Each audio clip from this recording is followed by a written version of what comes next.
KT News, Nairobi.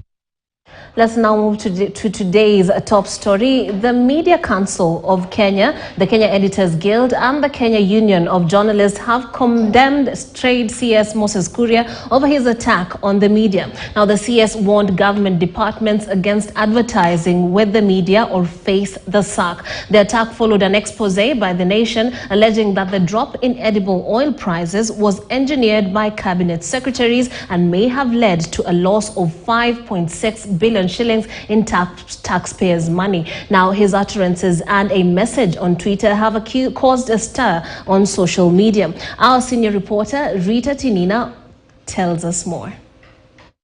For the better part of the day, Trade Cabinet Secretary Moses Kuria was trending on Twitter for the wrong reasons. First, nimaliza nyinyi watu wa media kusema Nation Media muamue kama nyinyi ni gazeti ama broadcasting house ama media house ama ni chama cha upinzani. A statement made at the Akorino annual convention in Embu on Sunday came with a threat to government departments. Na mimi nimesema kutoka leo hata sio kesho, idara yote ya serikali nitaona imeweka advertisement kwa Nation Media, ujihesabu kwa nyumbani. But that was not all. On Sunday night, he posted on his Twitter handle 22 words with one derogatory, unprintable, unrepeatable word. By Monday morning, he had moved on swiftly and joined the president at State House for the EU-Kenya Economic Partnership Agreement. But he was not done with the media. He posted a screenshot indicating that the value of the Nation Media Group shares had recorded a 10% depreciation at the Nairobi Stock Exchange. That followed by another screenshot of 10 advertisements in the Daily Nation by the Kenya Coast National Polytechnic and the Kenya Mortgage Refinancing Company, with the comments, "Not good." Kuria may have waged a war with the media, and journalists are not taking it lying down.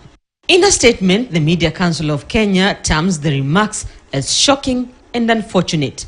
The CS threatens public officers against advertising on NMG platforms with sacking, which amounts to commercial censorship and incitement of the public against the media, says the statement. The Kenya Editors Guild has demanded an apology from the CS. The KEG president, Zubeida Kananu, says to go out in public spaces to lambast and reduce the important work the media does to whorish business is the highest form of insult to media professionals in the country.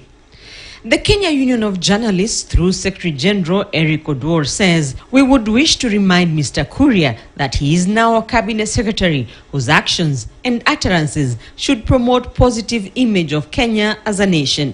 Kuria's remarks followed an expose by The Nation alleging that the drop in edible oil prices was engineered by cabinet secretaries and may have led the taxpayer to lose about 5.6 billion shillings. But it is not the first time that Kuria is not minding his language.